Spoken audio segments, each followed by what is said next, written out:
दोस्तों जय शाह जो आईसीसी के नए चेयरमैन इलेक्ट हो चुकी हैं, अनअपोज्ड हैं। अब अनअपोज्ड का मतलब यह है कि 16 जो है उनको वोट्स टोटल होते हैं कि जब आईसीसी के कोई भी चेयरमैन को सिलेक्ट किया जाता है, इलेक्ट किया जाता है, तो 16 में से 15 वोट जो उनकी फेवर में थे, एक जो था ना उनके अगेंस्ट था ना उनकी फेवर में था, वो वोट पाकिस्तान का था, वो न्यूट्रल था। अब न्यूट्रल इमरान खान की जुबान में किसको कहते हैं वो आप बेहतर जानते हैं, और वैसे नॉर्मली न्यूट्रल को किस मानी में इस्तेमाल किया जाता है वो भी आप बेहतर जानते हैं। लेकिन इस वक्त अनअपोज्ड और यंगेस्ट चेयरमैन जो है वो आईसीसी के जो बने हैं वो इंडिया के अभी बीसीसीआई के जो चेयरमैन है जय शाह वो बन चुकी हैं। लेकिन ये क्या इतना आसान होगा?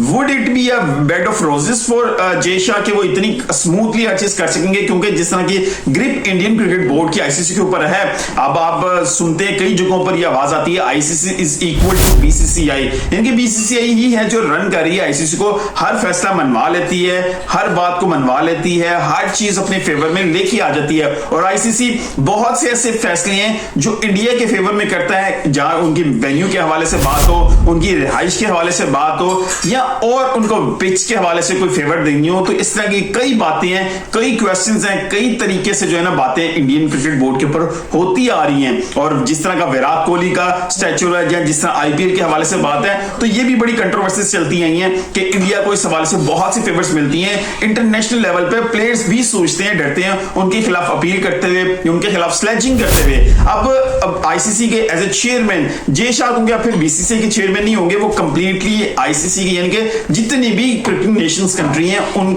उनके हवाले से, बेहतरी के हवाले से काम करने वाले होंगे। तो उनके लिए जो पहला टास्क होगा वो होगा चैंपियंस ट्रॉफी 2025 की, विच विल बी स्केड्यूल, यानी कि स्केड्यूल है which will be played in Pakistan. तो अप्रूवल हो चुका हुआ है बजट, और इस वक्त सिचुएशन होगी क्या वो इंडिया को या इंडियन गवर्नमेंट को कन्विंस कर सकेंगे या करना चाहेंगे कि वो पाकिस्तान में विजिट करें।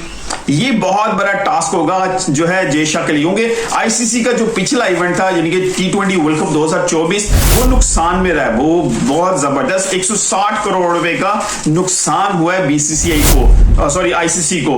तो यहां पर आईसीसी कभी भी नहीं चाहेगा कि पाकिस्तान वर्सेस इंडिया का जो है ना वो मैच मिस हो, क्योंकि किसी भी आईसीसी इवेंट की जो जान होती है वो पाकिस्तान वर्सेस इंडिया मैच होता है। क्योंकि अगर मैं बात करूं $25 मिलियन कमा के दिए इस T20 वर्ल्ड कप के पाकिस्तान वर्सेस इंडिया मैच ने, और सिर्फ $17 मिलियन कमाया तमाम बाकी इवेंट में से। तो अगर आप ये सोचे कि यार नहीं ये इंडिया से पैसा आ रहा है, या आप सोचे सिर्फ पाकिस्तान से आ रहा है, तो ऐसा नहीं है। क्योंकि अगर इस तरह की बात होती तो रेस्ट ऑफ द टूर्नामेंट के अंदर $17 मिलियन से क्यों बने हैं? क्योंकि उसमें पाकिस्तान ने भी अपने मैचेस खेले हैं, इंडिया ने भी अपने मैचेस खेले, इवन कि इंडिया फाइनल तक गया है। तो वाई मतलब there is a huge difference between the both जो है, अगर मैं बात करूं उसके प्रॉफिट्स के हवाले से, whole tournament it's one side और अनदर साइड के ऊपर आप देखें तो आपको सिर्फ पाकिस्तान वर्सेस इंडिया मैच नजर आ रहा है। तो अगर कोई इंडियन ये सोचता है कि यार जैसे इंडिया की वजह से है, तो वो भूल जाए इस चीज को, क्योंकि यहां पर जो बात हो रही है वो इक्वालिटी पे है। इट्स इंडिया वर्सेस पाकिस्तान या इट्स पाकिस्तान वर्सेस इंडिया।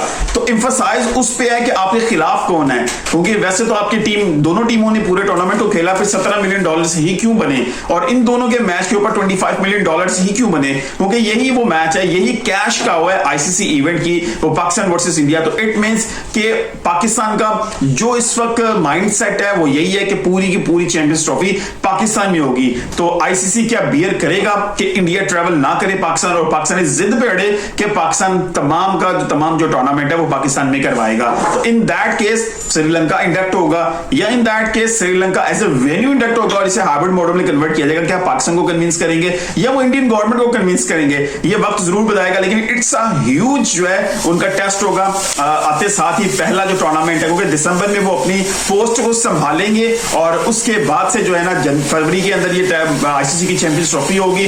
तो यहाँ पे उनका एक बेहतरीन किस्म का टेस्ट होगा इंटरनेशनल लेवल के ऊपर। बीसीसीआई को एज ए कंट्री के अंदर आपने जो अपने परफॉर्मेंसेस दी हैं, आपने क्रिकेट की बेहतरी की है, इट्स अनदर साइड। और जो परफॉर्मेंसेस आपने जाकर करनी है इंटरनेशनल लेवल के ऊपर, तमाम कंट्रीज को लेके साथ चलना है, जिसमें वो कंट्रीज भी हैं जिनकी अभी क्रिकेटिंग नेशंस इतनी अच्छी अच्छी स्टेटस में नहीं है, यानी कि वो तमाम कंट्रीज जो अभी एज ए स्मॉल कंट्रीज, यानी यूरोप की कंट्रीज की बात की जाए, मिडिल ईस्ट में बात की जाए, या डिफरेंट जगहों पर अमेरिका के अंदर इवन की बात की जाए, तो जितनी भी एसोसिएट मुमालिक हैं जो कंट्री है क्रिकेट के बाद से चल रही हैं, तो उनकी बेहतरी के हवाले से क्या क्या करेंगे, क्या स्टेप्स होंगे, और क्या वो अपने मार्जिन में जो प्रॉफिट इंडियन बीसीसीआई को क्रिकेट को मिल रहा है, क्या उसमें कमी करके बाकी जगहों पर इन्वेस्ट करेंगे, ये तो आने वाला वक्त बताएगा। मिलते हैं अगली वीडियो के साथ, अपना ख्याल रखिएगा।